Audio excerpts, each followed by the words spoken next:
네, 안녕하세요. 네, 한우 홍보대사 윤영빈입니다. 매번 말씀드릴 때마다. 근데 저는 뭐 한우 홍보대사를 떠나서 한우를 너무너무 좋아하는데 오늘 한우 자조금위원회에서 이런 시도가 처음이시래요. 토크 콘서트 형태로 한우의 역사와 또 한우의 우수함을 알리는 그런 시간을 만들었거든요. 제가 함께 행사에 좀 참여하고 이야기 나누는 거 재밌는 이야기들이 많습니다. 이번 한우를 머릿속에 좀 채워 들어왔습니다. 한우의 역사 이야기 만나보시죠. 자, 본격적인 시작에 앞서서 오늘 이 자리를 마련해 주신 분들 있죠. 한우자조금관리위원회를 간단히 좀 소개해 드리자면 한우 농가가 자율적으로 조성한 자조금을 바탕으로 한우 산업의 경쟁력 강화, 한우 소비 촉진을 위해서 다양한 사업을 추진을 하고 있고요. 소비 홍보부터 교육, 조사 연구, 수급 안정까지 한우 산업 전반을 지원하면서 생산자와 소비자가 함께 상생하는 건강한 한우 산업을 만들어 나가고 있습니다. 먼저 한우자조금관리위원회 민경천 위원장님을 모시고 환영사를 먼저 청해 듣겠습니다. 여러분 큰 박수로 맞이해 주시면 감사하겠습니다. 오늘 토크쇼는 그동안의 한우의 진실, 한우의 역사와 가치를 이 젊은 세대 또 우리 부모님들과 같이 공유하고자 이런 자리를 마련했습니다. 고맙습니다. 감사합니다. 네, 고맙습니다. 한우가 답하다라는 슬로건으로 토크 콘서트를 함께 할 텐데요. 이 여정을 함께 해주실 최고의 전문가 두 분을 모셨습니다. 한우 명예 홍보대사이자 산부인과 전문의이신 황인철 교수님, 안녕하세요. 네. 저는 아기를 사랑하고요. 한우의 진심인 남자입니다. 한우가 어떻게 형성되어 왔고 하나하나 자세히 알려드리도록 하겠습니다. 만나서 반갑습니다. 자, 그리고 또 한 분입니다. 우리나라 미트 산업 1호 브랜드 마케터이자 고기 박사로 불리시는 김태경 박사님, 안녕하세요. 제가 요새 계속 얘기하는 게 세계 최고의 소고기라고 얘기하는 와규는 루이비통 같은 브랜드고 한우는 에르메스급이다라고 얘기를 해요. 한우가 왜 에르메스급인지에 대해서 아주 소상히 설명드리겠습니다. 야, 벌써 비유가 우리 한우뿐만 아니라 모든 고기에 대해서 20여 년 이상 40년 동안 고기만 연구해 오셨고 그중에 또 한우를 또 집중적으로 연구를 해 오셨기 때문에 데이터적으로 또 역사적으로 정말 접근할 수 있을 것 같다 이런 생각이 듭니다. 저는 한우가 K푸드 중에 BTS라고 생각합니다. 에르메스에 이어서 BTS 보셨죠? 아직 시작도 안 했는데 툭 건드리면 이야기 보따리가 술술 나오십니다. 네. 우리 조상님들이 조선시대부터 한우를 즐겨 드셨던 거죠. 우리나라 선조들은 불교 때문에 육식을 안 하다가 몽고의 침략기에 몽고한테서 육식법을 배워서 고기를 먹기 시작했다라는 얘기들을 다 알고 계실 거예요. 근데 이거는 친민사관이에요. 일제가 자기네들은 1200년 동안 고기를 안 먹다 보니까 왜소해져 있는데 네네. 조선인들은 등치가 컸거든요. 네. 그러니까 그게 그 침략자, 지배자인 몽고에 의해서 배운 거다. 네. 그러니까 말하자면 침략한 사람들한테 배운다는 거 몽고에서 배웠으니까 일본에서 배워라 이런 식의 논리를 했는데 우리가 고려시대 초기 중기까지만 해도 소고기가 제일 그 인기가 없는 고기였어요. 그래요? 우리민들한테 제일 인기가 있는 건 개고기. 이거 뭐 역사니까. 네. 소는 농사를 짓기 때문에 소를 잘 잡아먹지 않았어요. 소고기를 먹기 시작한 건 그냥 몽고에서 이제 몽고가 저희를 간섭했던 시기가 있는데 네. 그때 이제 몽고에서 공주들이 시집을 왔잖아요. 네. 또 혼자 왔겠어요. 여러 사람이 와서 육식 문화를 즐기던 사람들이니까 고기를 먹어야 되는데 고려에는 양을 키우기가 좋지 않은 환경입니다. 여름에 너무 더워 비가 많이 와서 그러다 보니 양고기는 없고 돼지고기는 냄새가 너무 났어요. 그러다 보니까 쥐처럼 보이는데 소야. 근데 소는 정말 맛있거든요.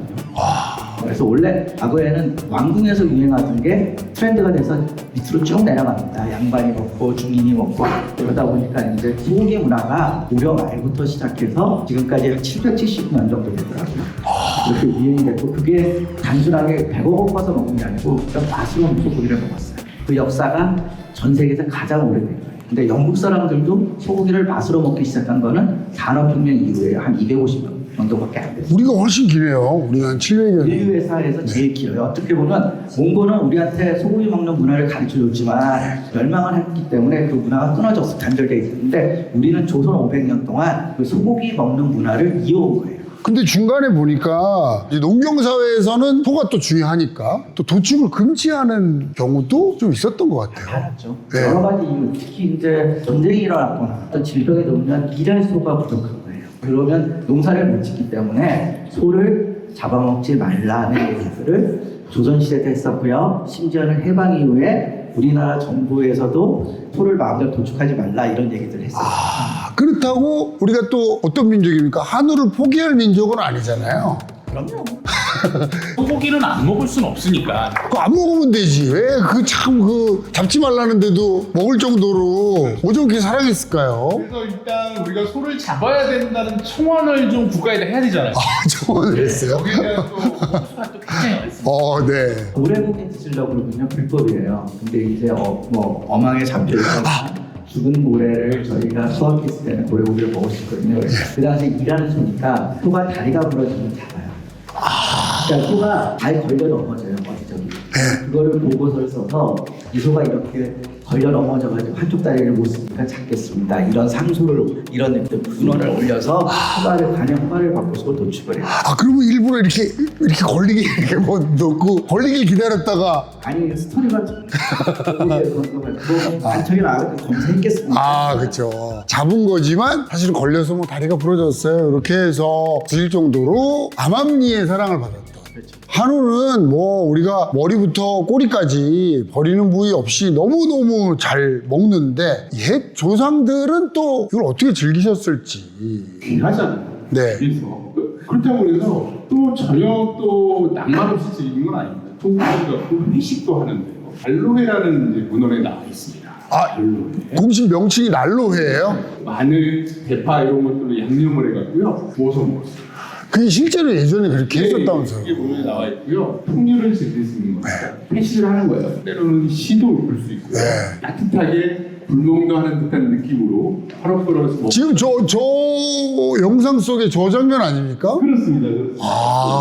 마치 가운데 또 움푹 들어가 있죠. 화로 이렇게 들어가. 근데 저 아저씨들 저 부인들은 엄청 속쓰릴 것 같은 그냥 느낌상 소고기 구우면서 이렇게 이런 분들은 부인들은 좀 속 터지게 할 스타일일 것 같은 느낌이 들긴 하는데. 방어는 겨울에 먹잖아요. 그렇죠. 그런 것처럼 소고기는 겨울철이 시즌 오프예요. 봄, 여름, 가을에도 제사가 있을 때는 고기를 잡지 소고기를 먹었지만 실질적으로 소고기를 가장 즐기는 건 겨울철. 말하자면 농사를 다 짓고 난 다음에 해에 농사 지을 수 없을 만큼 힘이 빠진 소들, 그리고 도저히 기력이 없다 보이는 소들을 잡아서 정리를 하면서 드신 거죠. 조선인들이 소고기 먹는 걸 그냥 먹는다가 아니고 맹렬하다는 표현을 써요. 그러니까 말하자면 서양 요리는 4가지 종류밖에 없을 거예요. 굽고 삶고 뭐 이런 것들. 근데 저희는 요리 종류가 무진장에 많아요. 알게 다 있죠. 양반집 사모님들은 33가지 한우를 하실 수 있어야지만 제대로 요리를 하시는 거예요. 살림을 제대로 하는 분이라는 얘기를 들었다고. 우리는 고기를 먹을 때 어떤 고기가 제일 맛있어요? 그러면 아주 높은 열에서 칙칙 구워서 그걸 가장 맛있다고 생각하는데 그건 서양 소고기에 해당되는 거예요. 왜? 서양 소고기는 본연의 맛이 없어요. 향도 없고 특별하게. 그러다 보니까 마이야르 반응이라는 걸 해서 화학적인 맛들을 약간 탄맛 이런 맛. 근데 한우나 와규 같은 것들은 워낙 자체의 향들이 좋아서 80도 내에서 삶는 거 미지근하게 그런 것들이 훨씬 더 맛있게 느껴지는 거. 우리가 말하자면 곰탕이 한우를 가장 맛있게 우리가 의미할 수 있는 방법 중에 하나입니다. 삶는 고기들을 되게 싫어하시는 것 같은데 실질적으로 한우가 가진 가치는 그 한우 향, 한우 아로마, 향을 느끼는 것들이 엄청난 그 차별점이에요. 그러면 실제로 과학적인 데이터로도 우리가 흔히 아는 미국산 소나 호주산 소 대비 우리 한우가 향이 많아요? 그러니까 미국산이나 호주산보다는 훨씬 많고요. 일본 와규가 와규 향이라는 걸 얘기를 해요. 그래서 그들은 얘기하는 게 스키야키나 샤브샤브가 가장 와규랑 어울리는 요리다라고 얘기를 하거든요. 근데 저희도 마찬가지로 우리가 먹었던 옛날 방식들, 그럼 하라못해 어인땡반이라든지 이런 요리들이 훨씬 우리 한우의 고유의 맛들을 정말 잘 느낄 수 있는 거예요. 그래서 이런 얘기 하잖아요. 지금은 수입 소고기를 많이 드시면서도 국 끓일 때는 한우야라고. 맞아요. 엄마들이 다 그래요. 그 살짝 그 맛은 대체할 수가 없어요. 실제로.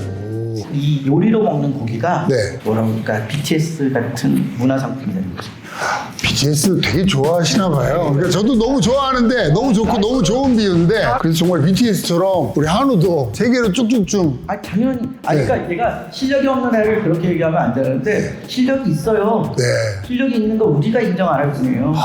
BTS 한국에서 처음에 인기 없었어요. 저는 가만히 있겠습니다. 예. 그러니까 그런 것처럼 한우를 우리가 너무 가치를 낮게 보고 있는 거 아닌가 싶은 생각이 들어요. 네, 맞습니다. 그만큼 정말 가치 있고 또 역사적으로나 또 이렇게 미식적으로도 아주 다양하게 스토리를 갖고 있는 게 바로 우리 한우가 아닌가 이런 생각이 듭니다. 제가 오늘 토크 콘서트를 위해서 특별히 좀 공부를 해봤는데 2026년 미군 보건복지부가 발표한 다시 건강한 미국 만들기 캠페인을 보니까 신선한 적색육과 건강한 지방 섭취를 적극 권장하고 있습니다. 그러니까 이게 우리가 알고 있는 상식하고는 지금 완전히 달라요. 우리가 아는 상식은 건강하려면 지방을 줄여야 된다. 적색육보다는 백색육을 먹어야 된다라고 알고 있었는데 미국 보건복지부가 신선한 적색육 그리고 건강한 지방 섭취를 권고를 했단 말이죠. 이거 어떻게 된 겁니까?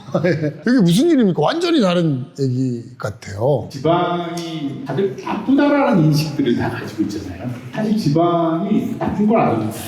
동물성 지방이 있고요. 네. 그다음에 올리브유과 같은 또 식물성 지방이 있고요. 네. 근데 이제 동물성 지방만 보더라도 보통 우리가 크게 포화 지방과 불포화. 예. 네. 불포화 지방산이 사실 우리 몸에 좋다라고 여겨진 거는요. 오메가3라는 것 굉장히 큰 영향을 했습니다. 오메가3 그 불포화 지방산을 먹으면 오히려 혈관을 튼튼하게 하고 심장병들이 확 줄었죠. 그래서 저 어릴 때는 그 뭔지도 잘 모르겠는데 오메가3 그러면 뭔가 오메가3를 먹으면 뭔가 건강해지고 머리도 좋아지고 막 다 좋아지는 거 이런 느낌이 좀 들 정도로 오메가3가 트렌드적으로도 되게 유명했던 것 같아요. 네. 이제는 우리가 고기를 먹을 때 과거에는 저지방이 있는데 맞아. 그런 게 아니다. 가공식품 이런 것들을 우리 줄이고 신선한 재료를 먹자. 이쪽으로 바뀌게 된 겁니다. 그 이유는 간단해요. 저지방을 먹어봐도 미국의 비만과 대사질환이 줄지 않습니다. 그러니까 이제는 뭐 무조건 저지방 뭐 이게 아니라 신선하고 가공이 좀 덜 된 그런 재료들에 대해서 얘기를 하는 건데 거기에 또 우리 한우가 딱 맞네요. 사실 한우는 세계적으로 봐도 생산과 유통, 그러니까 소비자 간의 거리가 굉장히 빠르고 가까운 식재료 아닌가요? 한국 사람들이 소고기를 한 15kg 정도 먹을 거예요. 그 중에서 한우를 한 5kg 조금 더 먹거나 5kg 정도 먹을 거예요. 1년에. 네. 한우 중에 지방이 가장 많은 부분이 등심인데 특불 등심이 아마 지방 함량이 20% 정도밖에 안 돼요. 그러면 5kg를 얘 20%면 1kg예요. 네. 1년에 1kg의 지방은 숟가락으로 떠드셔도 돼요. 한 대서 기도에다 떠드셔도 건강에 아무런 문제가 없습니다. 근데 이제 그걸 가지고 뭐 마블링이 좋은 고기는 지방에 건강에 해롭다 뭐 이런 문제를 자꾸 일으키는 것 자체가 어떻게 보면 우리가 우리식으로 사고하는 게 아니고 서구의 생각들을 따라가는 거 아닌가 싶은 생각이 듭니다. 서구에서는 사실 지방을 정말 너무 과도하게 섭취하는 문제들이 있고 식습관 자체가 다르잖아요. 그냥 그거를 그대로 받아들여서 마치 막 큰 문제이냐 하는데 사실 우리는 없어서 못 먹지 아직까지도 고기를 더 먹어야 되는 문제입니다. 사실 이게 한우는 마블링이잖아요. 근데 한참 마블링 저거 다 지방이야. 저거 먹으면 안 돼. 그런 게 있었는데 그래도 그 정도는 뭐 괜찮다는 말씀 같아서 좀 반가워요. 마블링이라는 거는 감칠맛을 높여주는 또 대표적인 성분이 안세린이나 카르노신과 같은 그런 성분이 있어서 우리가 감칠맛을 높여준다 이런 얘기도 하거든요. 저는 진짜 그 얘기를 해요. 겉에 갈색이 날 때까지 해서 먹는 건 저는 하수라고 그래요. 막 익혀지기 시작하고 갈색이 델랑말랑하는 그 시기 안에 잘 맞춰서 딱 먹으면 그 부드러움이 정말 이루 말할 수 없거든요. 고수는 굽질 않죠.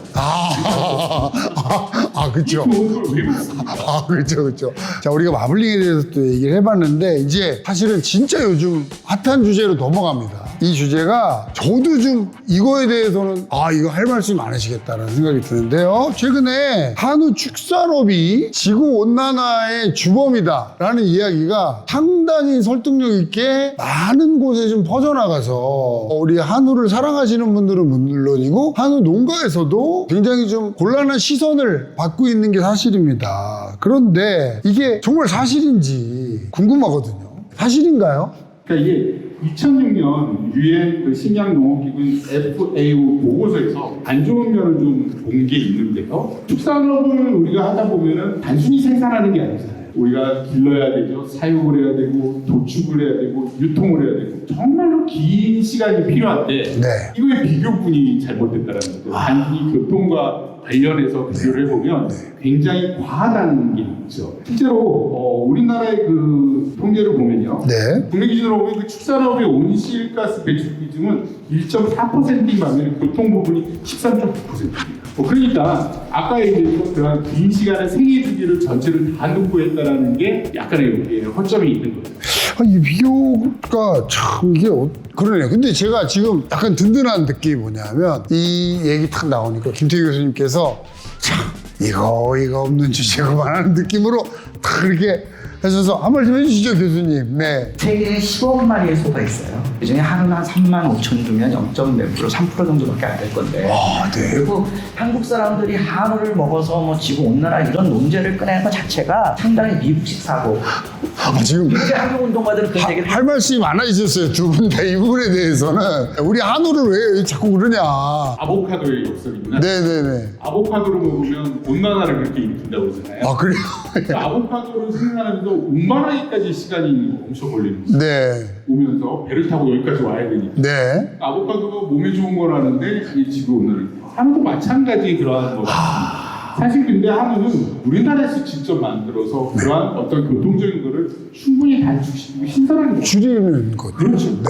그래서 미국에서 사육한 그러한 거를 여기까지 비행기나 배를 타고 오면은 그 자체로도 충분한 그렇죠, 한국으로 사실. 대체할 수 있겠는데 네. 우리나라에서 오히려 재배하고 사육하는 거는 신선도와 접근성에서는 더 좋지 않나. 아무튼 우리 한우가 환경에 부담을 준다라는 관점도 있는 게 사실입니다만은 교수님들 말씀 들어보면 또 다양한 관점을 통해서 오히려 한우를 우리가 애용하고 또 아껴주는 것이 환경에도 도움이 된다. 이렇게 바라볼 수도 있다는 시각을 좀 알게 됐습니다. 네. 얘기할 것들이 진짜 막 술술술 나오다 보니까 시간이 지금 예상보다 계속 길어지고 있습니다만은 중요한 이야기, 필요한 말씀들은 또 해주신 것 같아요. 그래서 교수님 혹시 또 한 말씀 한우에 대해서 네. 한우를 사랑하는 방법은 매일같이 먹는 겁니다. 아, 매일 드셔라. 그리고 한우는 요리를 못해도 마지막으로 저거 수입육, 배양육, 대체식품들이랑 한우랑 이렇게 어떻게 보면은 서로 사실 뭐 네. 계속 나온 얘기예요. 결국 이제 소비자들이 선택을 하는데 사실 값싸고 맛있는 거는 없습니다. 네. 둘 중에 뭘 하나 포기를 해야 돼요. 맞아요. 이게 가격이냐 아니면 맛이냐를 생각을 하거든요. 맞습니다. 그래서 사실 뭐 우리가 수입 고기라고 해서 단백질이 없는 건 아니거든요. 네. 그래서 어느 정도의 절충안을 좀 가지고 있는 게 좋다라고 생각을 하고요. 저는 충분히 소비할 수 있는 여력이 있지 않나 이런 생각을 합니다. 좋습니다. 지금 이제 한 분이 나가셔서 슬슬 이제 자칫 잘못하면 여기서 이제 더 길어지면 더 지루한 타이밍이 되거든요. 근데 우리가 할 얘기는 대략 다 했어요. 그래서 큰 박수 한번 좀 부탁드리겠습니다. 네. 고맙습니다. 함께 해주신 황인철 교수님, 김태경 박사님께 여러분 다시 한번 뜨거운 박수 부탁드립니다. 감사합니다. 고맙습니다. 네.